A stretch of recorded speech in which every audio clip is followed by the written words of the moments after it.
Então vamos lá, Salmo 84.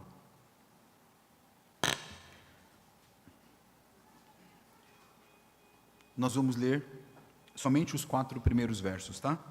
Na realidade, nós vamos fazer uma série aqui neste Salmo 84, em 3 semanas, tá bom? Porque este Salmo fala sobre a comunhão em Jerusalém, em Sião, a peregrinação até lá, até Sião, como também os últimos versos do 9 ao 12, fala sobre o dia passado em Jerusalém e em Sião. Hoje nós vamos somente ficar com os 4 primeiros versos. Diz assim a palavra do nosso Deus. Eu vou ler e vocês vão acompanhar aí em silêncio.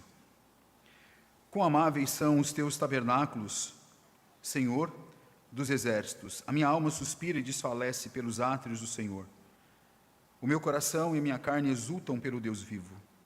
O pardal encontrou casa e a andorinha ninho para si, onde acolha os seus filhotes e os teus altares, Senhor dos exércitos, Rei meu e Deus meu. Bem-aventurados os que habitam em tua casa, louvam-te perpetuamente. Amém? Vamos orar nesse instante. Santo Deus, eterno, bondoso Pai, nós estamos aqui diante da tua santa e bendita palavra. E nós rogamos para que teu Santo Espírito ilumine as nossas mentes diante desse texto inspirado pelo teu Santo Espírito. Não nos deixe aqui sozinhos, porque nós não queremos fazer um mero discurso. Ó Deus amado, aqui não é um momento de motivação, não, pelo contrário, é a tua palavra inspirada, sobrenatural, pregada. Então fale aos nossos corações, que o Senhor esteja fazendo com que por meio da tua palavra, Senhor, tenhamos uma vida que agrade ao Senhor. Que o teu Santo Espírito esteja realmente incomodando as nossas vidas. Fique conosco e que haja salvação esta noite e que haja também santificação em nome de Jesus. Amém.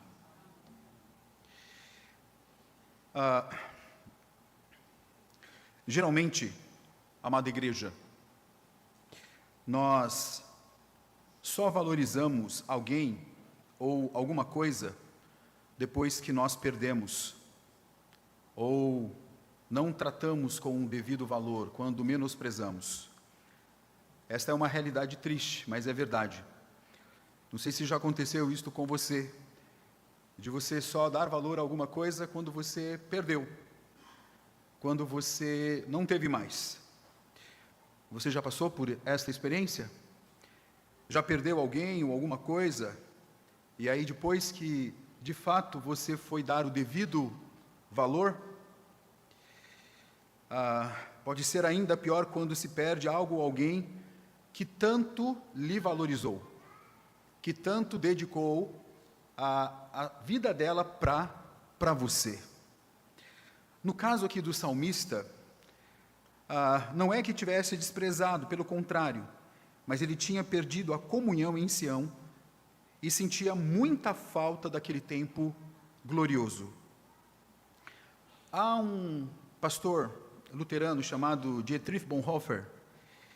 Ele morreu na Segunda Guerra Mundial. Faltando alguns dias para terminar a Segunda Grande Guerra Mundial, ele foi assassinado. E ele escreveu acerca de comunhão, acerca de estar juntamente com a Igreja do Senhor. Ele escreveu o seguinte: a presença física de outros cristãos constitui para o cristão uma fonte de alegria e fortalecimento incomparáveis. O Salmo 84 foi escrito por alguém que não estava mais em Sião. Sião, Jerusalém, Jerusalém, Sião, mesma coisa. Não mais vivia próximo aos átrios ou pátios do Senhor. Como nós podemos ver aí nos versos 1 e 2. O salmista estava muito longe para celebrar as 3 festas anuais dos judeus. Vocês lembram, né? As 3 mais importantes festas anuais dos judeus? Tabernáculo, Pentecostes e talvez a mais importante, a mais celebrada até hoje, o Pessar, a Páscoa. Então, ele estava com saudade do templo, ele estava com saudade do átrio. Assim, é que este se tornou, por assim dizer, um salmo até de peregrinação. Há neste salmo uma referência ao ungido. Olhe, por favor, para o verso 9. Nós não chegamos, obviamente, no verso 9, nem vamos chegar. Olha, ó Deus, escudo nosso, e contemplo o rosto do teu ungido. Por aparecer essa palavra aqui, ungido, alguns estudiosos, até mesmo um pastor puritano chamado Matt Henry, ele vai nos dizer que este salmo aqui foi composto por Davi ter sido ungido rei de Israel. Outros, na realidade, vão dar a autoria aos filhos de Corá, e é o que está aí na sua Bíblia, não está? Não é isso? É o que está aí na sua Bíblia. Mas olha, irmãos, sendo Davi, de repente fugindo do seu filho Absalão, ou na realidade os filhos de Corá, sendo um ou outro, o que importa aqui é que de fato este homem, este compositor deste hino, porque nós estamos diante de um texto poético, ele sentia um profundo desejo, o seu coração queimava para estar nos átrios do Senhor, no templo do Senhor, na presença do Senhor. E nós sabemos muito bem que o templo do Senhor, lá no Antigo Testamento, representava a presença do Senhor. E eu quero dizer para você que estar no templo do Senhor, estar com a igreja do Senhor, estar com o povo do Senhor é o melhor lugar para se estar. Amém? Melhor lugar para se estar. Este Salmo 84, ele está dividido aqui em 3 partes, bem destacadas. Cada uma delas separada por uma expressão usada na poesia hebraica, que é Selá. Você vai ver isso do verso 1 ao 4, do 5 ao 8, depois do 9 ao 12. Então, o que se vê nos 3 parágrafos é o estado de maravilha aqui do salmista, revelando-nos que o melhor lugar do mundo é estar na casa de Deus. O melhor lugar do mundo é estar na casa de Deus. Aqui no Antigo Testamento, nesse contexto, o templo de Jerusalém. Como eu disse, esse salmo ele é dividido de 1 ao 4, a comunhão em Sião, de 5 ao 8, a peregrinação até Sião, e depois o dia passado em Sião, do 9 ao 12.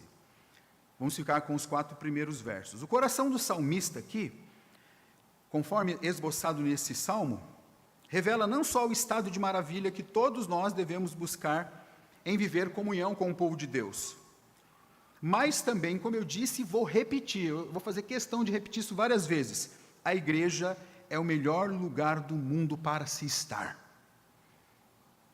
A igreja é o melhor lugar do mundo para se estar. Mas, pena que um número considerável de pessoas que professam fé em Cristo Jesus, hoje em dia, não pensa assim. Impressionante como tem crescido o número de cristãos que nós chamamos de desigrejados. Seja por alguma desilusão que tiveram, ou por simples birra com qualquer tipo de igreja. O pastor batista Mark Dever, no seu livro O que é uma igreja saudável, olha o que ele escreve, queridos. O Novo Testamento, em nenhum momento, retrata um cristão fora da comunhão da igreja local. A igreja realmente não é um lugar, mas um povo, o povo de Deus em Cristo Jesus, nosso, vocês poderiam dizer aí, Senhor. Quando alguém se torna um cristão, ele não se une a uma igreja local simplesmente, a um espaço físico, a uma edificação. Ele se une a uma igreja local porque isso é a expressão daquilo que Cristo tornou um membro do seu corpo, porque Cristo é o dono da igreja, o cabeça da igreja, e nós somos o quê? O corpo. Estar unido a Cristo implica em estar unido a todos os outros cristãos, meus irmãos. Ou seja, eu e você que professamos Cristo Jesus, eu e você que somos cristãos, nós estamos unidos, queridos. Hoje, nós temos aqui na igreja, neste exato momento, eu estou olhando para vocês, e tem os nossos irmãos aqui presbíteros, também o nosso pastor amado, reverendo Altonildo. Claro que nós estamos aqui em famílias, cada um está aqui com as suas famílias, mas olha bem, Há uma grande família, algo que realmente nos une, que é Cristo Jesus, nosso Senhor. Em novos céus e nova terra, nós não teremos sobrenomes. O reverendo Augustus Nicodemos, falando também sobre as pessoas que não estão preocupadas em estar na igreja, ele diz assim: viver sem igreja está errado. Tentar ser crente em casa, sozinho, está errado também. Criticar a igreja organizada como se ela fosse a mãe de todos os males, está errado. O que devemos fazer é reconhecer a necessidade de estarmos juntos como irmãos e obedecer ao que Jesus mandou em termos de membresia, ou seja, devemos nos edificar uns aos outros, devemos perdoar uns aos outros, devemos amar uns aos outros, devemos consolar uns aos outros, devemos estar juntos uns com os outros, devemos fazer tudo isso uns aos outros. Amém? Daí então a relevância deste Salmo 84, para os cristãos tão perturbados em que encontramos hoje. Por quê? Porque na realidade, estar na igreja, e quando eu falo de igreja, estou falando da gente. Estar na igreja é um lugar irresistível de comunhão. Judaicamente falando, o que acontecia no Antigo Testamento? Tudo começava no templo e se encerrava no templo. E quando eu falo de templo, é o templo físico mesmo, no tabernáculo e depois no templo que Davi não construiu, mas o seu filho Salomão construiu. Não obstante, o que Jesus diz? Ele vai ser destruído, este templo. Mas eu vou reconstruí-lo em 3 dias. E de fato ele foi destruído no ano 70, totalmente, por Tito Vespasiano. Mas Jesus reconstruiu, porque ele morreu na sexta e ressuscitou o quê? No domingo. Então, aonde quer que estejamos, somos igreja, queridos irmãos. Hoje há uma igreja católica, ou seja, uma igreja universal, uma igreja que está espalhada por toda a face da terra, que crê em Cristo Jesus, nosso Senhor. Esta é a igreja. Ao olharmos aqui para este salmo, do verso 1 ao 4, observamos as coisas que faziam o lugar da habitação de Deus serem tão especiais para o salmista. Vejamos como a igreja local se assemelha ou pode se assemelhar a tal realidade como um lugar que é o melhor lugar do mundo, o melhor lugar de se estar. Primeiro, a igreja, o tabernáculo, o templo, é um lugar que incita o deleite do salmista. A igreja é o melhor lugar que incita o deleite do salmista. Olhe para o verso 1, por favor. O que diz? Quão amáveis são os teus tabernáculos, Senhor dos exércitos. A igreja é o melhor lugar de se estar porque ela incita, ou pelo menos deveria incitar, o deleite, o prazer, como é agradável o lugar da tua habitação, ó Senhor dos exércitos. Observe que o salmista descreve a casa de Deus como agradável, como é amável, quão amáveis são os teus tabernáculos.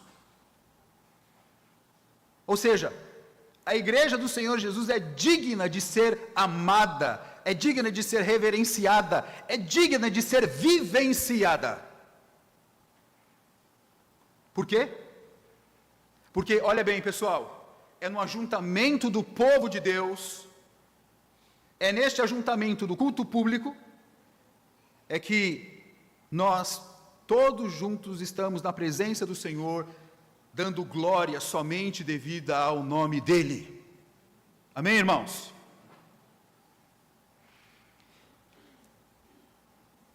No outro salmo, nós lemos, Salmo 26, verso 8, o seguinte: amo o teu santuário, Senhor, o lugar onde habita a tua presença gloriosa. Também no Salmo 9 diz assim: Deus habita no meio dos louvores do seu povo. Gente, você sabia que Deus, Ele não somente nos sugere, mas Ele exige de nós que louvemos a Ele, cantemos para Ele? Você sabia disso? A igreja é um lugar que incita o deleite em Deus, ou Pelo menos deveria. O problema é que muitas vezes você está aqui, mas não está. Você canta, mas não canta. Não há entusiasmo no seu coração. Não há fervor no seu coração. Você às vezes sai da sua casa e vem para o ajuntamento do povo de Deus, talvez para se ter uma reunião social, mas não é uma reunião social, é o ajuntamento dos santos para louvar aquele que é digno de toda a honra, toda a glória, todo o poder, pelos séculos dos séculos, e digamos o quê? Amém.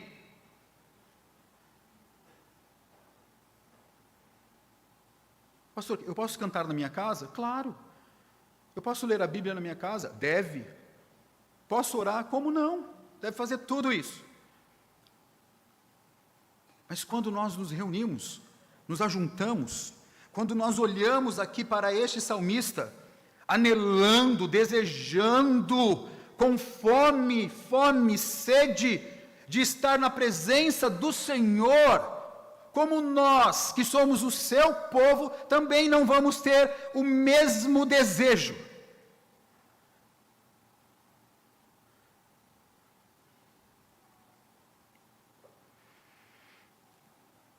Como é agradável o lugar da tua habitação, ó Senhor dos exércitos. Alegrei-me quando me disseram, vamos à casa do Senhor. Está lá no Salmo dos Degraus, no Salmo 122. Meus irmãos, temos que vir para a igreja, para o ajuntamento do povo de Deus, para cantar com fervor, para orar, para ouvir a palavra de Deus. Não palavras motivacionais que se tem por aí, ou palavras psicologizadas que se tem por aí, não, mas a palavra de Deus, que nos conforta, mas também nos confronta.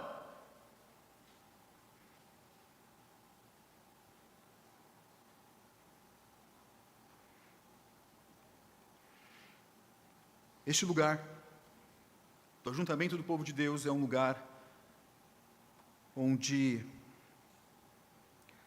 nos incita a ter prazer na habitação do Senhor. Amém, queridos? Olha que amém fraco, gente. Amém, irmãos? Amém. Olha, Deus tem muita misericórdia de nós, mas é muita mesmo, porque você fica tão entusiasmado, tão fervoroso, tão esfuziado, tão animado com outras situações, com outras reuniões da sua vida, você às vezes até perde o sono, esperando, eita, vai acontecer tal dia. Mas será que acontece o mesmo quando, por exemplo, está se aproximando de estarmos juntos aqui, reunidos para cultuar aquele que é digno?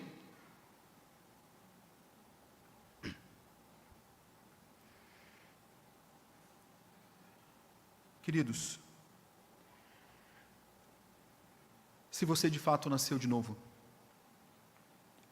você vai querer estar na comunhão local de uma igreja. Você vai encontrar pessoas que professam a mesma fé que você. E vai também adorar a este Deus coletivamente, em nome de Jesus. Mas o salmista vai nos dizer que não é somente um lugar, o melhor lugar de se estar, o melhor lugar do mundo, porque é um lugar que incita deleite e prazer. Mas no verso 2, o salmista vai nos mostrar que é um lugar que incendeia o nosso desejo. Olha o que diz o verso 2. A minha alma suspira e desfalece. Olha, gente, a minha alma suspira e desfalece pelos átrios o meu coração e a minha carne exultam pelo Deus vivo. Irmãos, nós estamos num livro poético aqui, e é interessante, eu quero destacar algo. Fica aqui. Olha como ele vai fazer.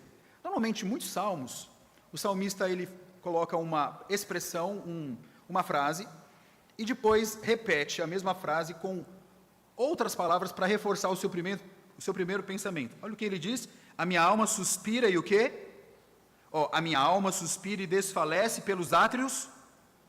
Aí agora ele vai reforçar, muito típico da poesia hebraica: o meu coração e a minha mente exultam pelo Deus vivo. O salmista confessa que longe do Senhor todo o seu corpo almeja a presença do Senhor. O salmista vai nos dizer que a alma dele, o coração dele, ele bota alma, coração, verso 2, alma, coração, a alma suspira e desfalece, o coração e a minha carne exultam pelo Deus vivo. Ou seja, todo o seu ser, tudo que o constitui, deseja estar na presença de Deus. Meus irmãos,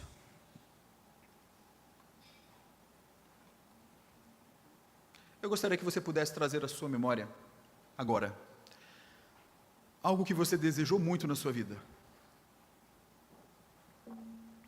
ou que você deseja, quando você está passando o seu dia. Pense no seu dia, aí de repente você deseja alguma coisa. Tem muitos que desejam voltar para casa, não é assim? Depois de um dia de trabalho, um dia de cansaço, para poder chegar em casa, tomar um banho, comer alguma coisa. Outros desejam voltar para casa para se encontrar o quê? Com a sua família. Como nós temos muitas grávidas na igreja agora, glória a Deus por isto, né? Muitas grávidas. E aí, papais, eu quero falar com os papais. E aí eu vou, obviamente, falar a partir de mim, né? Eu me lembro muito bem quando eu fui pai pela primeira vez. O meu grande desejo era terminar o meu compromisso para voltar para casa e olhar Vinícius. Um desejo, ardia o meu coração. Por isso que eu pedi para que você pudesse ilustrar, trazer à sua memória algo que arde o seu coração, e aí comparar se de fato você está tendo este mesmo desejo, a sua alma está suspirando, desfalecendo, o seu coração, a sua carne exultando pelo Deus vivo, ou não?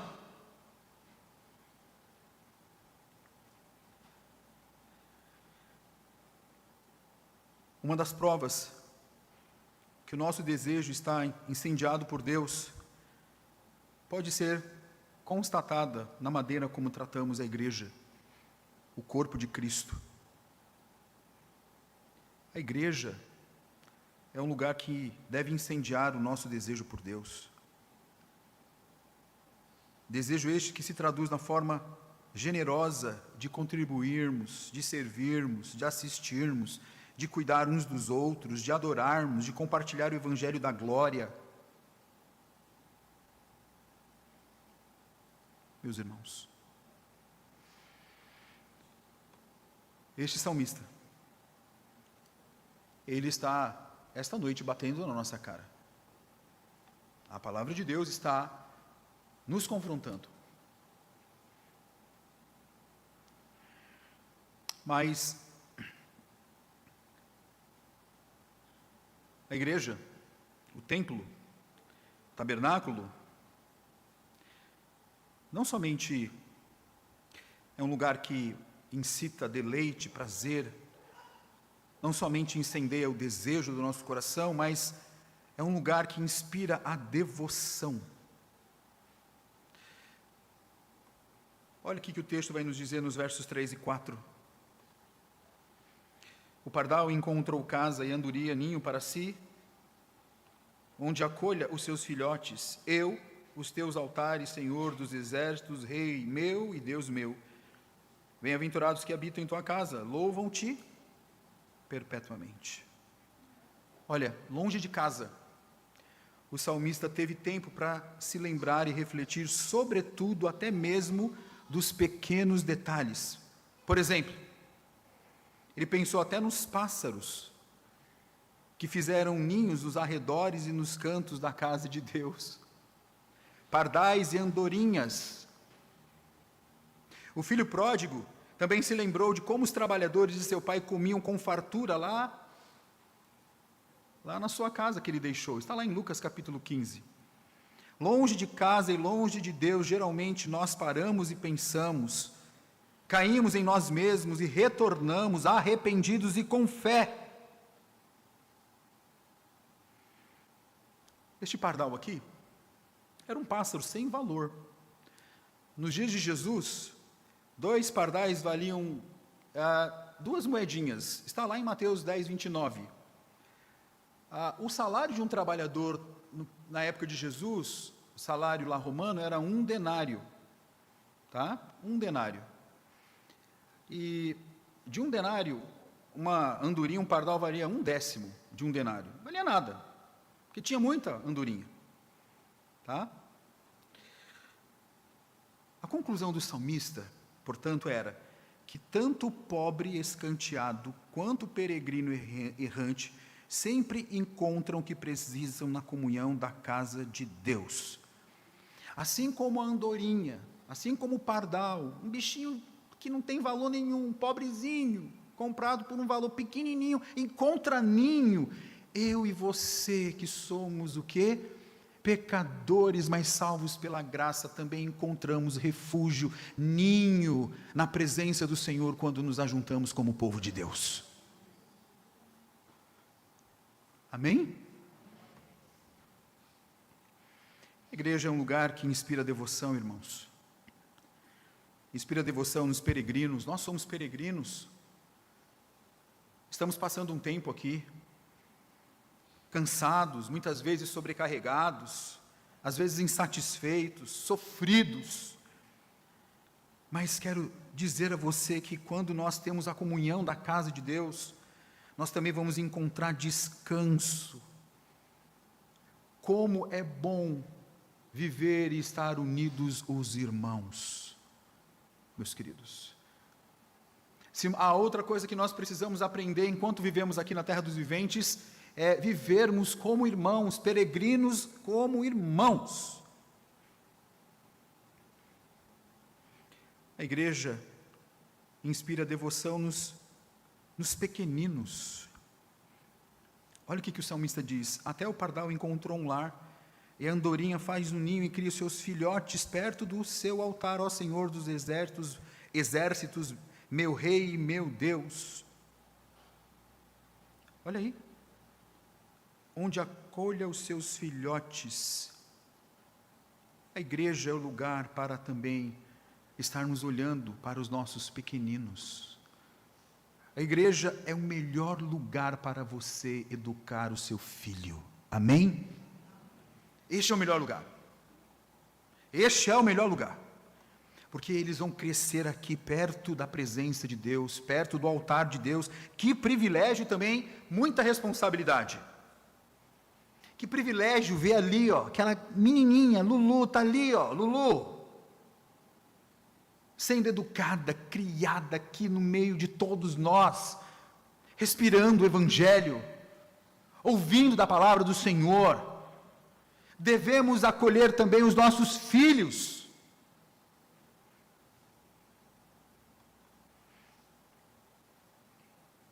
A igreja inspira devoção, irmãos, apenas para pardais e andorinhas. Note bem que não são todos os tipos de pássaros que acham na igreja ninho para si. A águia é muito altiva, ambiciosa e orgulhosa. A águia, você que gosta aí de criação, de natureza. O pavão é muito pomposo, se acha, né? O pavão se acha, né?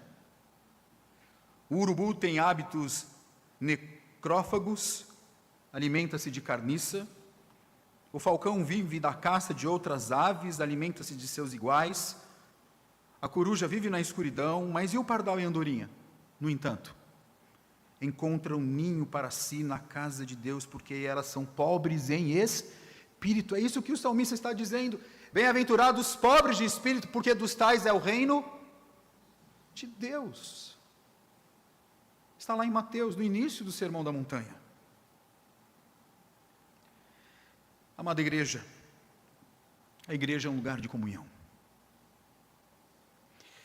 O que vimos aqui no Salmo 84, do verso 1 ao 4, São apenas algumas das coisas que fazem a casa de Deus, a igreja local, um lugar maravilhoso, especial, um lugar que incita deleite, incendeia o desejo, inspira a devoção em Cristo Jesus.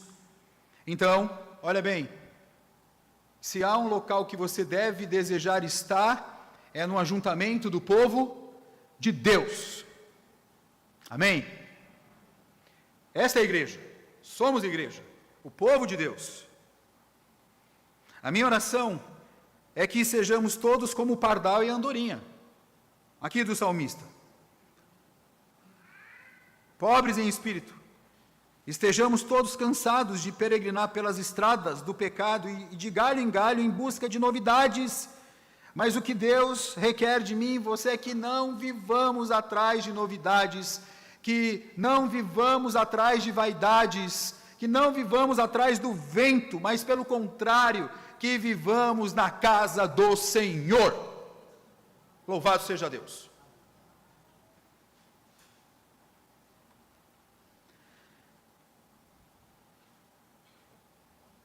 Entregue-se ao Senhor da igreja e viva com os mansos e humildes de coração.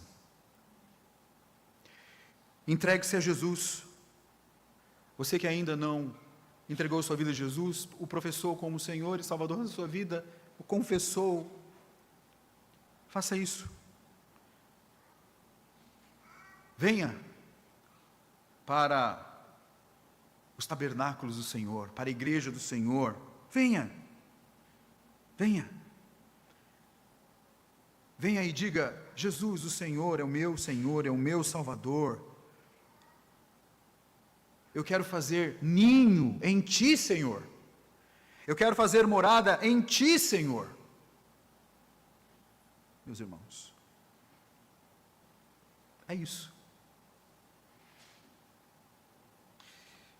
Portanto, quero terminar como comecei. Valorize, coloque na sua lista de prioridade aquilo que de fato importa. Não deixe para valorizar quando isso escapar das suas mãos. Portanto, você que está aqui, e eu estou olhando para cada um de vocês, e você que está em casa, o nosso lugar é estarmos juntos, reunidos como igreja e como irmãos, em nome de Jesus. Quão amáveis são os teus tabernáculos, Senhor dos exércitos. Que Deus em Cristo nos abençoe. Amém. Vamos orar? Você pode baixar sua cabeça?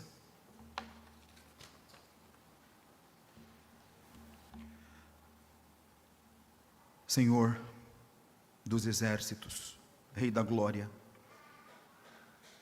Deus Todo-Poderoso, Criador dos céus e da terra, nos entregamos diante do Senhor e queremos participar da Tua mesa, Deus, comendo do pão e bebendo do vinho de forma digna.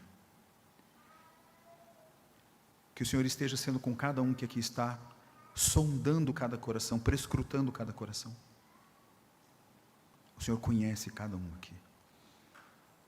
E ao comer e ao beber, ó Deus, que façamos isto, Senhor, com seriedade. Nós te agradecemos pelo privilégio de estarmos ajuntados aqui como igreja para participar deste meio de graça.